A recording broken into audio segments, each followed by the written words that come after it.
Pendant quelques instants, je pensais m'être trompé d'adresse. L'immeuble où siégeait la société était gigantesque. Il comptait une 50aine d'étages. Une jeune secrétaire d'environ 25 ans, et tout de rouge vêtue, décrocha le téléphone juste quand je pénétrai dans le bâtiment. Je demeurai interdit pendant quelques minutes en admirant le hall d'entrée. Il était vaste, nombre de dorures couvraient les murs et les bureaux. Par bien des aspects, la décoration ressemblait à celle des hôtels de grand luxe. « Puis-je vous aider d'une quelque manière que ce soit ?» s'enquit la secrétaire en s'avançant dans ma direction. Monsieur Hael m'a remis cette carte en me disant de me présenter aujourd'hui. Et il m'a également dit que je pourrais visiter les locaux et rencontrer une certaine Lily et un certain monsieur Asmodée. Ah oui, vous devez être Sébastien Draken, la nouvelle recrue. Monsieur Hael nous avait averti de votre venue. Asmodée travaille au 30e étage. Vous serez directement sous ses ordres. Quant à Lily, je pense qu'il s'agit de Madame Turel. Je suis étonnée que le patron vous ait dit qu'ils allaient vous recevoir parce que Monsieur Asmodée est en réunion pour l'instant et je ne saurais pas vous dire pour combien de temps. Quant à Madame Turel, c'est l'adjointe du directeur. C'est une femme très occupée et j'ignore si elle acceptera de vous recevoir. Ah, fis-je un peu désappointé à la pensée de m'être déplacée pour rien. Peut-être mon interlocutrice ressentit-elle la déception poindre dans ma voix, car elle s'empressa d'ajouter. « Je vais tout de même contacter Madame Turel. Nous serons ainsi fixés quant au temps qu'elle pourra vous accorder. » Elle sonna immédiatement dans le bureau de l'adjointe du directeur. Au bout de quelques minutes, elle m'annonça que Madame Turel allait me recevoir. Je devais pour cela prendre l'ascenseur jusqu'au 40e étage. C'était un grand ascenseur de verre jusqu'au 20e étage. Ensuite, je dus prendre un autre ascenseur ordinaire que seules les personnes autorisées pouvaient emprunter pour se rendre dans les étages supérieurs. Une jeune femme, à la longue toison ébène, vint à ma rencontre. Elle arborait une mini-robe écarlate, au décolleté plongeant, mettant en avant ses formes plus qu'avantageuses.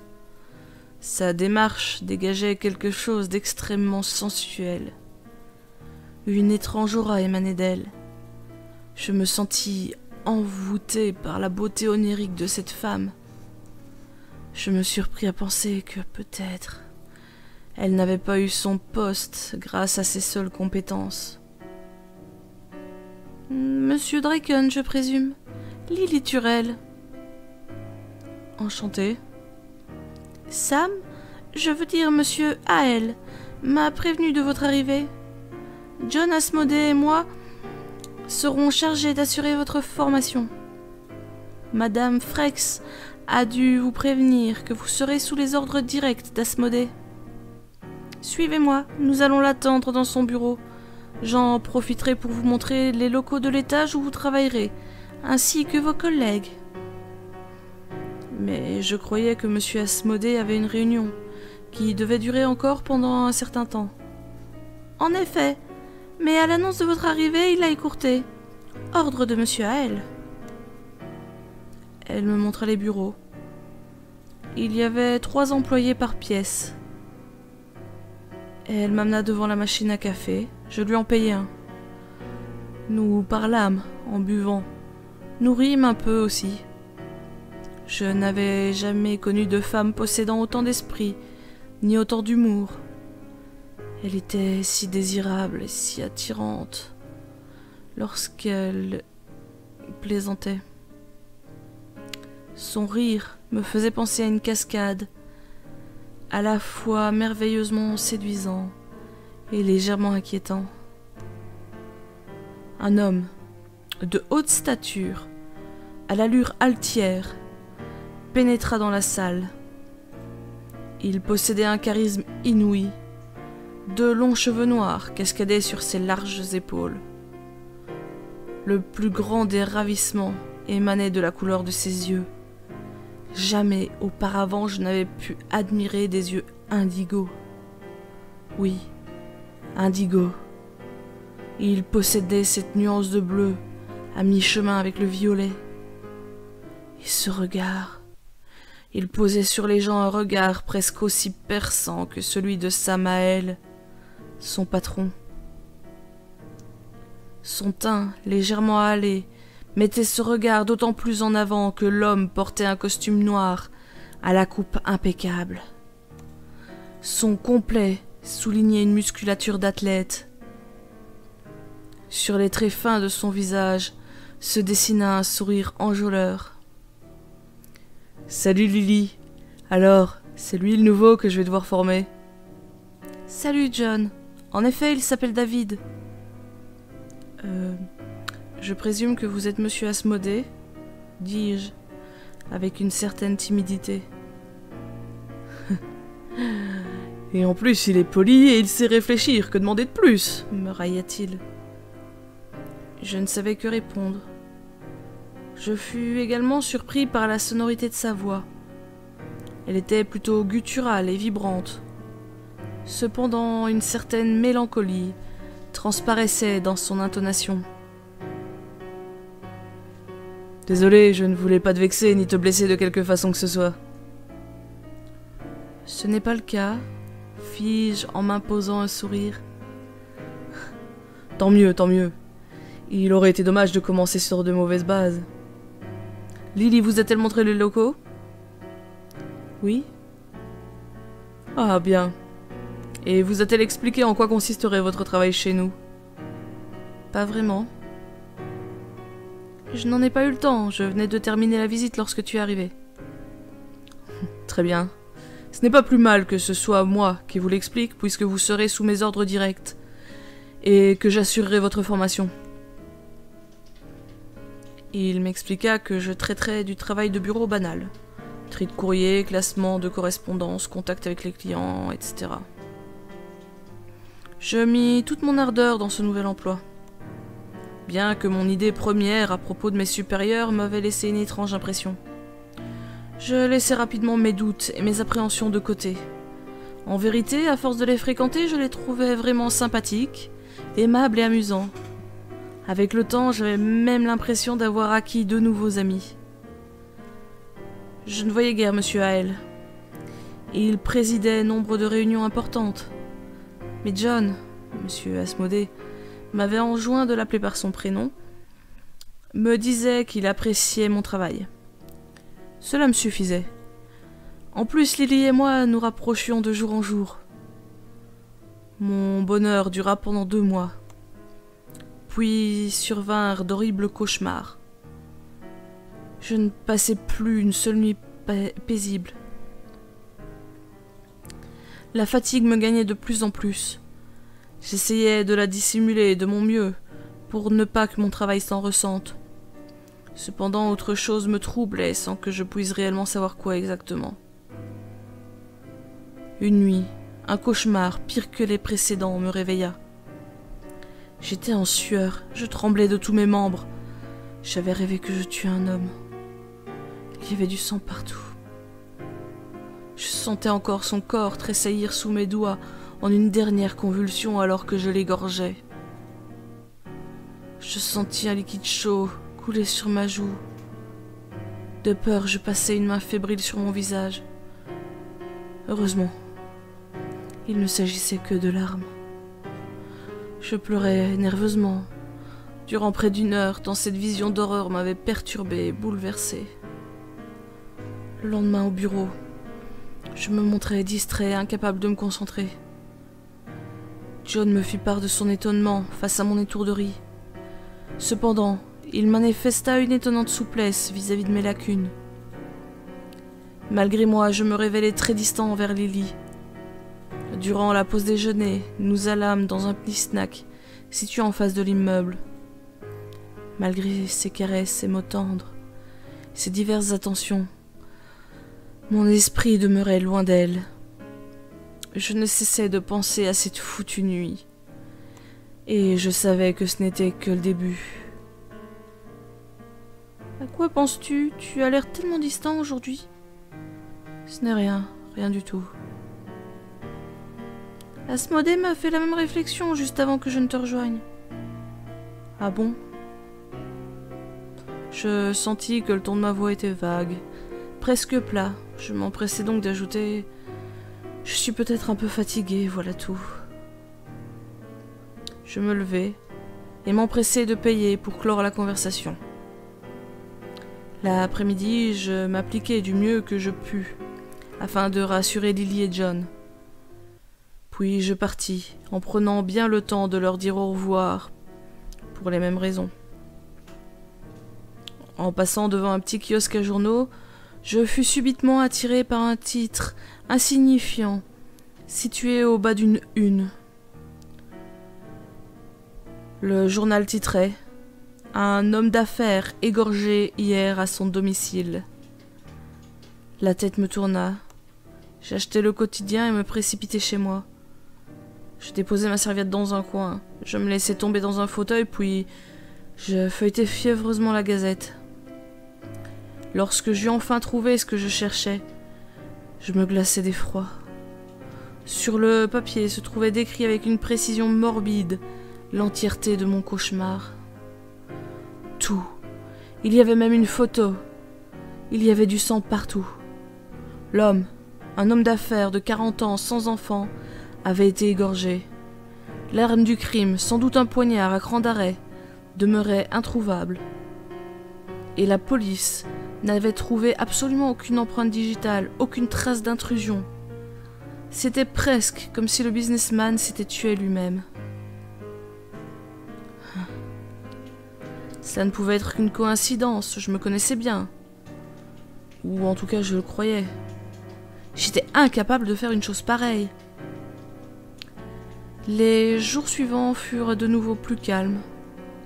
Je faisais toujours d'inexplicables cauchemars, dont je ne me souvenais pas véritablement, pas entièrement.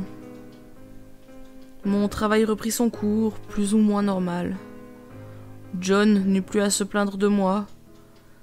Je vis Lily fréquemment en dehors du boulot. C'était une femme cultivée et une amante extraordinaire. Je croyais difficilement à ce qui m'arrivait. Tout cela était trop beau. Il devait y avoir un hic. Les mauvais rêves étaient peut-être le prix à payer pour tant de bonheur.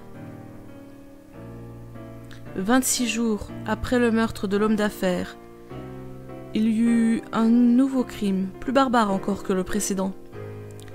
Cette fois encore, j'avais vu cette abomination en songe, dans tous ses détails, avant d'en lire le compte-rendu dans le journal.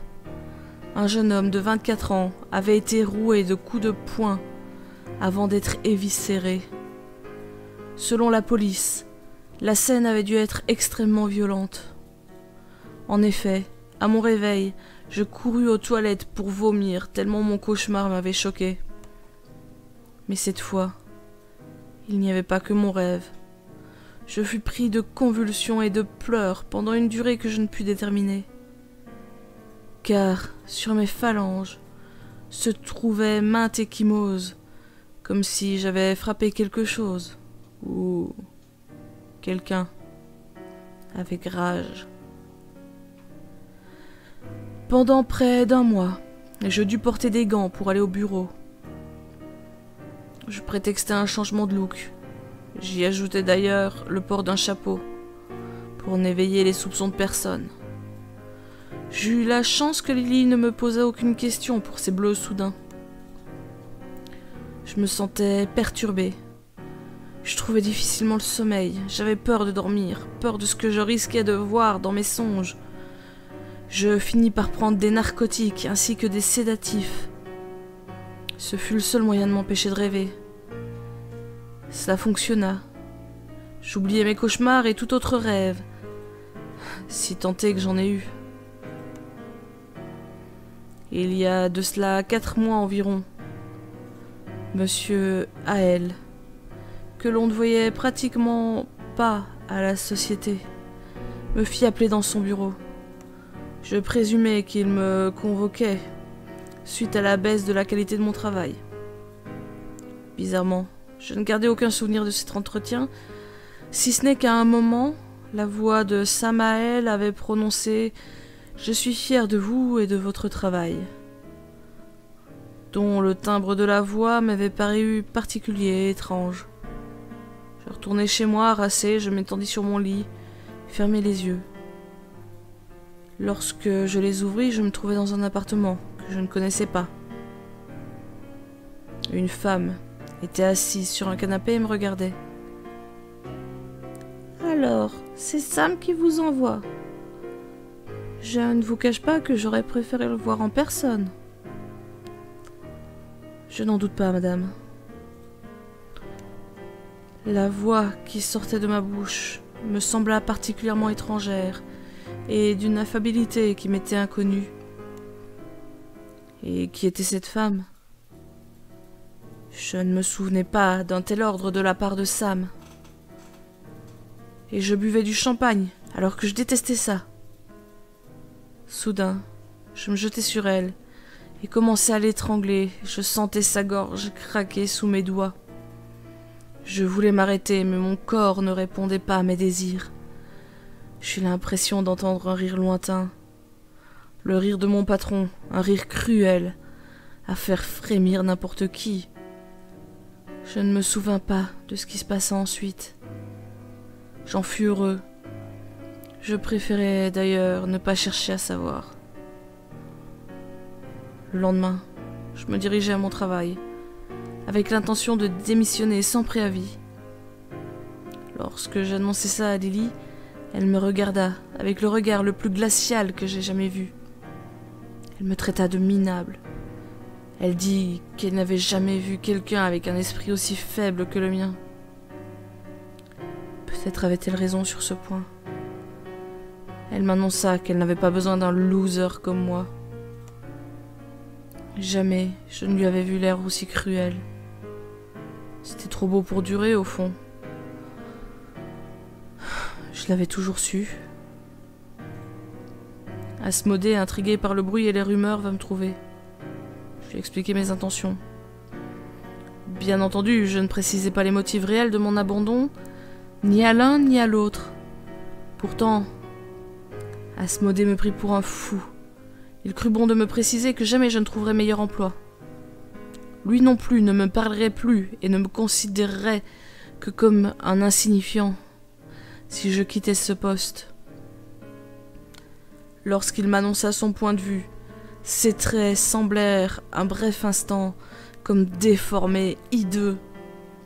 J'attribuais ça à la colère, mais ma peur était bien plus grande que n'importe quel chantage. Je pénétrai dans le bureau de Monsieur Hale. Je n'avais pas prêté attention à la décoration la première fois. La pièce était plutôt spacieuse, demeurait sobre et peu éclairée. Pourquoi cet homme aimait-il tellement l'obscurité? Il me présenta une chaise. Je refusai. Cela ne durera pas longtemps. Je viens seulement vous annoncer que je démissionne. Sans préavis. Vous devriez réfléchir avant d'agir de la sorte. Je suis conscient de la conséquence de mes actes. Son ton se fit plus menaçant, ainsi que son allure. Une ombre lui couvrit le visage, déformant ses traits d'une étrange manière. Il en devint presque effrayant. Non, je pense que vous ne mesurez pas toutes les conséquences relatives à vos choix. Tout comme vous ne l'avez jamais fait jusqu'à présent. Je me dirigeai vers la porte. Cela ne servait à rien que je reste davantage. J'allais tourner la poignée lorsque j'entendis une voix caverneuse, rauque et sinistre résonner dans mon dos. Jamais tu ne trouveras la paix. L'épouvante me saisit et je quittai la pièce sans me retourner. 2 mois plus tard, la peur et le remords me tenaillant, je me fis interner volontairement. C'est depuis cet établissement que je vous écris aujourd'hui, car j'ai besoin que mon témoignage serve d'exemple. Plus le temps passe et plus la peur m'envahit. Il est étonnant que je sois toujours en vie. Je suis sûre qu'il va bientôt venir. Il ne me laissera pas terminer, il avait besoin d'un esprit faible qu'il pouvait aisément contrôler. Il a trouvé ce qu'il cherchait en moi qui avait tout perdu. Je vois déjà la scène d'ici, il apparaîtra devant moi avec toute sa prestance. Il sera toujours aussi impressionnant qu'au premier jour, peut-être même plus. Il m'enjoindra d'arrêter d'écrire, peut-être même